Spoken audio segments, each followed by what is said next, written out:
ನಾನು ಉದ್ದೇಶಪೂರ್ವಕವಾಗಿ ವಂದೇ ಮಾತರಂ ಗೀತೆಯನ್ನು ಹಾಡಬೇಕಾಗ್ತದೆ.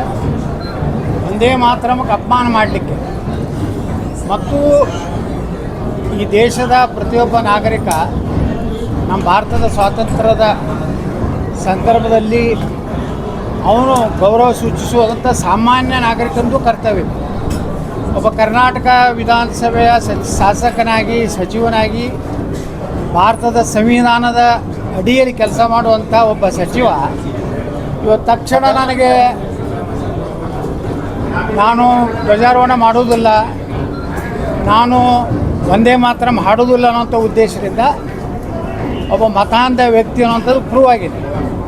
ಅದಕ್ಕೆ ಡಿ ಕೆ ಶಿವಕುಮಾರ್ ಅವ್ರಿಗೆ ಏನಾದರೂ ಈ ದೇಶದ ಸಂವಿಧಾನ ಮತ್ತು ಈ ದೇಶದ ರಾಷ್ಟ್ರಧ್ವಜ ರಾಷ್ಟ್ರಗೀತೆ ಬಗ್ಗೆ ಗೌರವ ಇದ್ದರೆ ತಕ್ಷಣ ಸಚಿವ ಸಂಪುಟದಿಂದ ವಜಾ ಮಾಡಬೇಕು.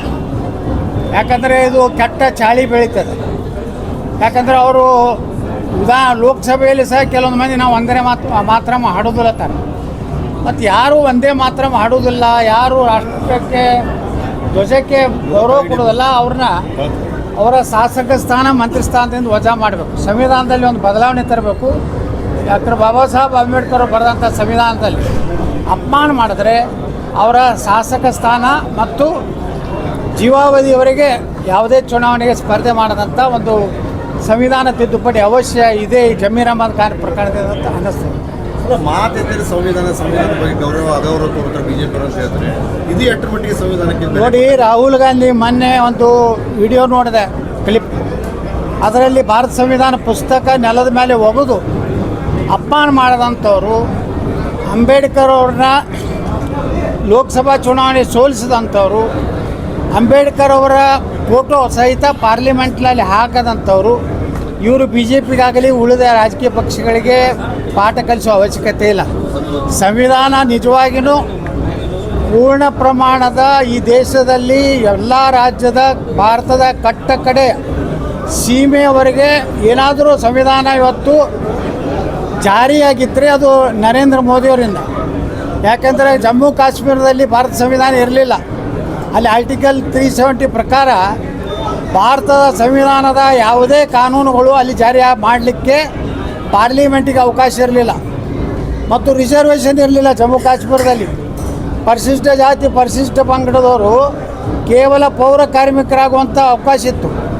ಈ ಆರ್ಟಿಕಲ್ 370 ತೆಗೆದ ಮೇಲೆ ಇವತ್ತು ನಮ್ಮ ಪರಿಶಿಷ್ಟ ಜಾತಿ ಪರಿಶಿಷ್ಟ ಜನಾಂಗದವರು MLA ಆಗ್ಬೋದು, MP ಆಗ್ಬೋದು, ಗ್ರಾಮ ಪಂಚಾಯತಿ ಆಗ್ಬೋದು, ಮುನ್ಸಿಪಾಲ್ಟಿ ಮೆಂಬರ್ ಅಧ್ಯಕ್ಷ ಆಗ್ಬೋದು, ಎಲ್ಲ ವರ್ಗ ಶ್ರೇಣಿಯ ಪ್ರಥಮ ದರ್ಜೆಯ ಅಧಿಕಾರಿ ವರ್ಗದವರೆಗೂ ಸಹ ಮೀಸಲಾತಿ ಯಾರಾದರೂ ಕೊಟ್ಟಿದ್ದರೆ ಬಾಬಾ ಸಾಹೇಬ್ ಅಂಬೇಡ್ಕರ್ ಅವರ ಸಂವಿಧಾನ ಯಾರಾದರೂ ಇಡೀ ದೇಶಕ್ಕೆ ಜಾರಿ ಮಾಡಿದರೆ ಅದು ನರೇಂದ್ರ ಮೋದಿ. ಕಾಂಗ್ರೆಸ್ಸು ಯಾವಾಗಲೂ 370 ಪರವಾಗಿತ್ತು. ಅದು ಎಂದೂ ಭಾರತ ಸಂವಿಧಾನವನ್ನು ಕಾಶ್ಮೀರದಲ್ಲಿ ನಡೀಲಿಕ್ಕೇ ಕೊಟ್ಟಿರಲಿಲ್ಲ. ಹಾಗಾದರೆ ಯಾರು ಸಂವಿಧಾನ ವಿರೋಧಿ, ಯಾರು ಸಂವಿಧಾನ ಪರ ಅನ್ನೋಂಥದ್ದು ದೇಶದ ಜನರ ಮುಂದೆನೇ ಇದೆ.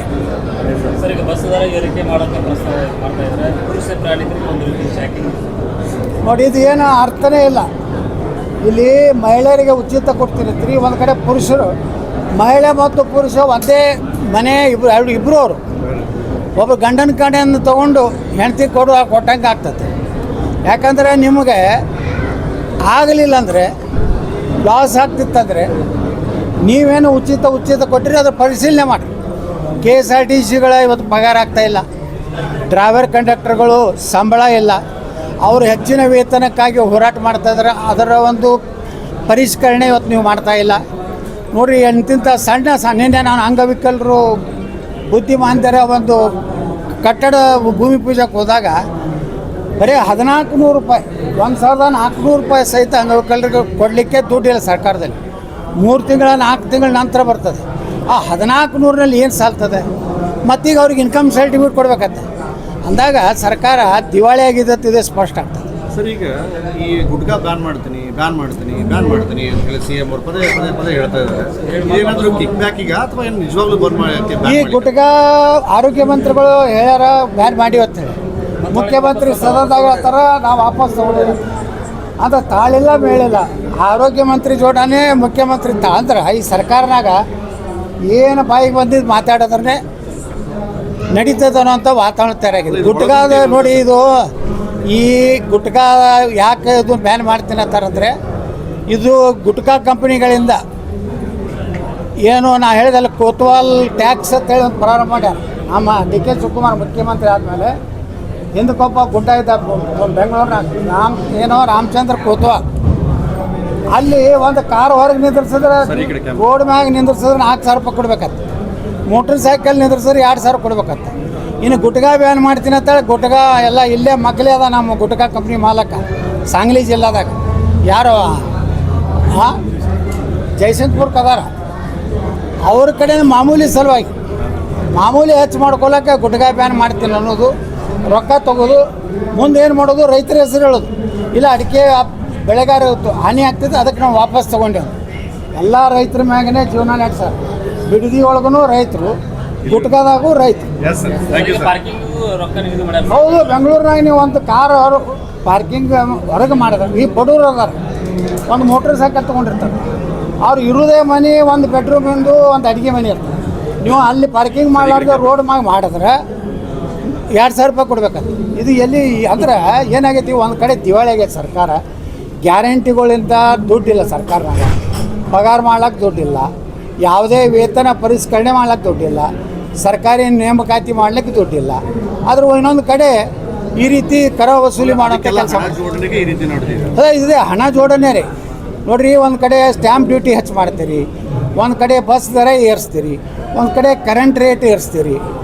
ನೀವು ಯಾವುದೂ ಏರಿಸಿಲ್ಲ ಹೇಳ್ರಿ. ಮರಣ ಉತ್ತಾರಿನೂ ಏರಿಸಿರಿ, 25 ಇದ್ರೆ 100 ರೂಪಾಯಿ ಮಾಡಿರಿ. ಸತ್ತವ್ರ ಮ್ಯಾಗೂ ಹಾಕ್ಲಕತ್ತೀರಿ, ಇದ್ದವ್ರ ಮ್ಯಾಗೂ ಹಾಕ್ಲಕತ್ತೀರಿ. ನೀವಂತರೂ ಸಾವಿರಾರು ಕೋಟಿ ರೂಪಾಯಿ ಲೂಟಿ ಮಾಡ್ಲಕತ್ತೀರಿ.